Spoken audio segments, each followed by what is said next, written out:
Good evening, Bahamas. Coming up tonight, dozens take part in this morning's Majority Rule Day march. Meanwhile, the opposition leader weighing in on the drama surrounding Cabbage Beach vendors and the Prime Minister.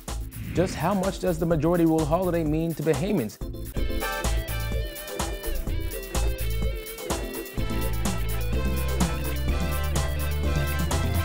Our news is brought to you by Alive, the nation's newest and best LTE network. Good to be alive. It's Majority Rule Day and welcome to our news. I'm Kyle Joaquin. Thanks for joining us. Topping news tonight, dozens of people took to the streets for a brief Majority Rule Day march that was led by leaders of the Progressive Liberal Party. The silent march lasted less than 15 minutes after starting at Bahamas Public Service Union headquarters on Wolf Road and ending at the University of the Bahamas. Organizer of the event, Senator JoBeth Colby Davis, said while the march may have been small, the message was resounding.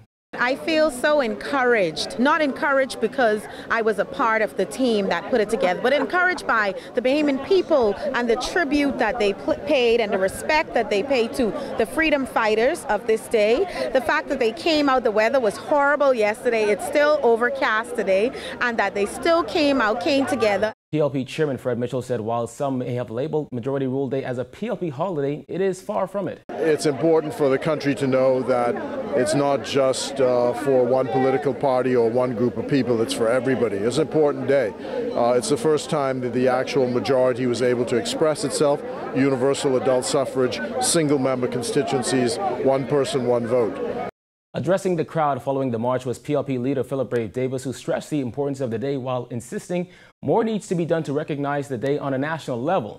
He also told them that while he planned on attending this morning's ecumenical church service, he only heard about the event through the word of mouth.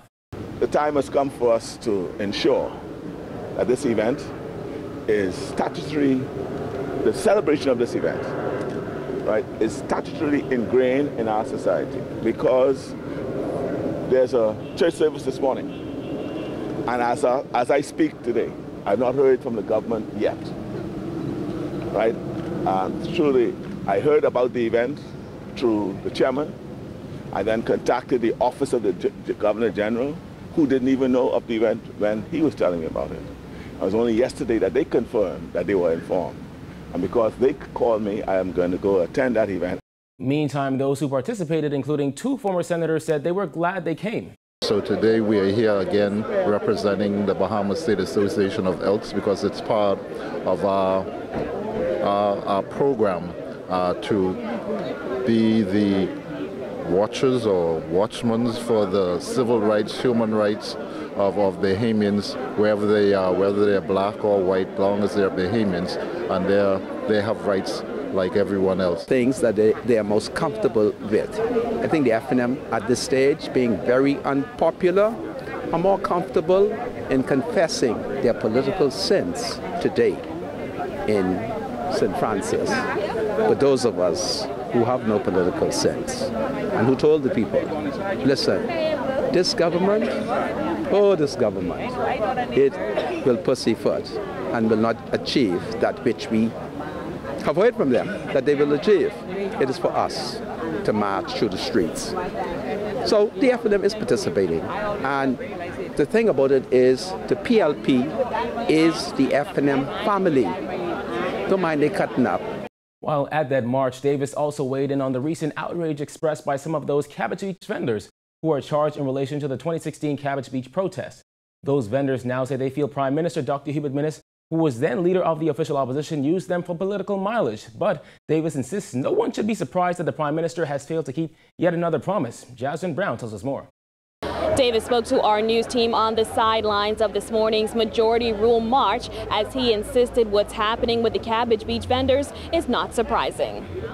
Well, I'm not surprised. Davis was responding to the outcry from some of those vendors who claimed the Prime Minister misled them after he said in 2016 that he expected the charges to be dropped and pledged that if they were not dropped under an FNM government, the records will be wiped clean.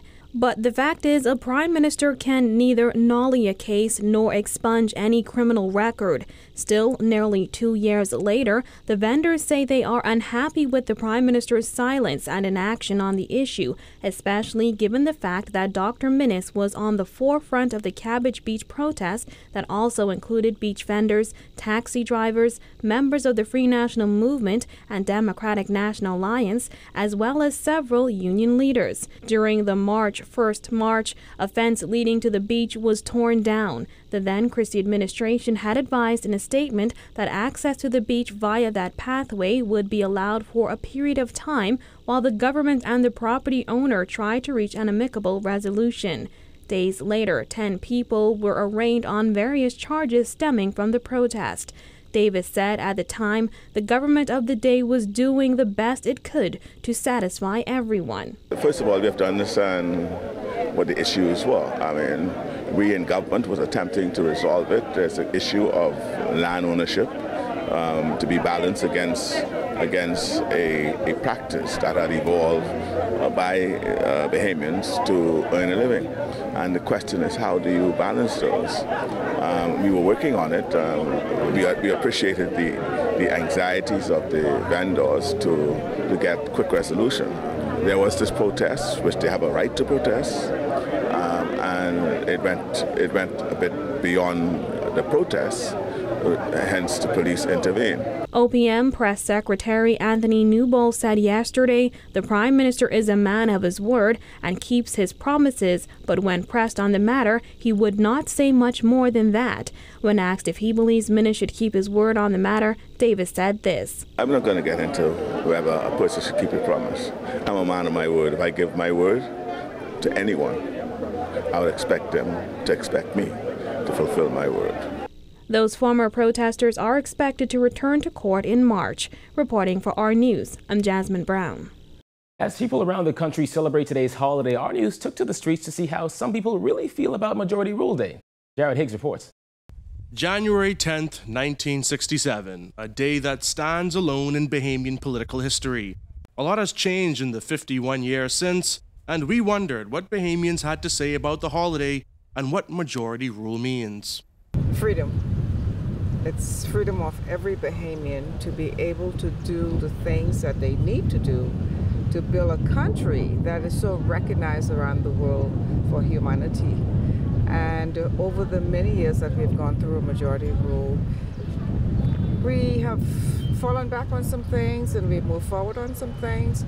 I just want to see the Bahamas as one nation, not divided. Yes, we're an archipelago, but all of the islands make one huge country.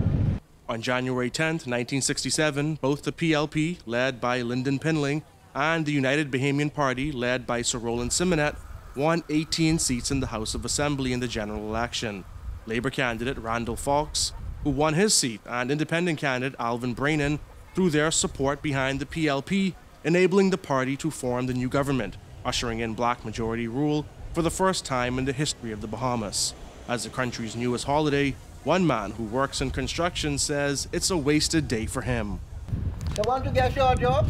They can afford to say it's a holiday, but me, like the construction man who just gone back to way before December, before the Christmas, you know, man, we trying to make a couple dollars now, man. Now they talking about holiday. I ain't saying no give us the holiday. No, all I saying right now, man, it's so close. You know, it's so close after the holidays, man. So you know, they could, you know, for me, as a hustling man, them who get the short job, they can afford to say give us the holiday cost. That's how they go. Yeah. Another young man admitted that he didn't know much about majority rule. He says his family island roots were to blame. You say you're from Andros? Yes, sir. All right, and you don't really know it that good because you ain't from here. Yeah. Thanks, man. My fiancé, she knows more about all that majority rules and what's taking place right now. While another lady said it was good for black Bahamians. And do you think that it was important, you know, for our politics? Yes, especially for our color. I appreciate for our color, yes, 100%. Still, others said we need a new understanding of what majority rule means. For instance, that they had a vote, say, for gambling, and they said the majority rule of voting says no, but they still override it and and go on and say, you know, but majority rules is majority rules, meaning that you have to stick with the majority and not you yourself change what is already in place. Reporting for our news, I'm Jared Higgs.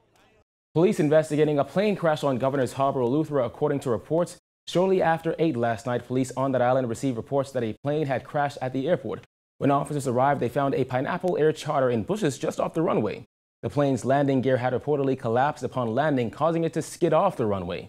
2 pilots and 15 passengers were on board. According to police, 1 passenger complained of injuries and was taken to the local clinic, but was later discharged. The plane had just arrived from Nassau. The matter is being referred to the Department of Civil Aviation for further investigation. You're watching the best in Bahamian news. There is more when our news returns.